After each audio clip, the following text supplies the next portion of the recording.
In the name of God, the merciful, the compassionate, when the sun is darkening, when the stars plunge down, when the scrolls have been unfolded, when the heaven has been stripped off, when the hellfire has been caused to burn fiercely, when the garden has been brought close, every soul shall know what it is prone. Saturday, August 27th. Zeitoun and Kathy woke late after 8. When they turned on the TV, they saw Michael Brown, director of FEMA, telling all residents of New Orleans to leave as soon as they could, to head inland with all possible haste. The National Hurricane Center had issued a watch for central Louisiana and warned that the hurricane could become a Category 5 by the time it made landfall. Category 5 hurricanes had only struck the United States mainland 3 times before, and never New Orleans. Kathy planned to leave as soon as the contraflow took effect, supposedly around 4 o'clock. The contraflow would allow all lanes of every highway to flow outward from the city. By then, Kathy would have the Odyssey packed and ready in the driveway. Sunday, August 28th. In the small hours, Zeitoun had a thought. He didn't expect the city to flood, but he knew a flood was not impossible. So he walked outside, tasting the cool wind, and dragged his second-hand canoe from the garage and tightened it. He wanted to have it ready.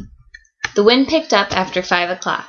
He couldn't tell when the hurricane actually made landfall, but the day barely brightened that morning. It went from black to charcoal gray, the rain like pebbles thrown against glass. He could hear trees' limbs succumbing to the wind. Great exhalations from their trunks fell on the streets and roofs. Monday, August 29th. The wind was strong outside, the sky still dark. The rain was coming down, not heavily, but enough to keep Zeitoun inside much of the day. Overall, the damage had remained at about the level it had been before he fell asleep. He had slumbered through the worst of the hurricane. Through the windows he could see the streets were covered with downed power lines and fallen trees, and about a foot of water. It was bad, but not much worse than a handful of storms he could remember. Tuesday, August 30th. He sat up and looked down through the window that faced the backyard. He saw water, a wide sea of it. It was coming from the north. It flowed into the yard under the house, rising quickly. He couldn't make sense of it. The day before, the water had receded, as he expected it to, but now had returned, far stronger. And this water was different from the murky rainwater of the day before. This water was green and clear. This was lake water. At that moment, Zeitoun knew that the levees had been overtopped or compromised. There could be no doubt. The city would soon be under water. If the water was here, he knew, it was already covering most of New Orleans. He knew it would keep coming, would likely rise 8 feet or more in his neighborhood, and more elsewhere. He knew the recovery would take months or years. He knew the flood had to come.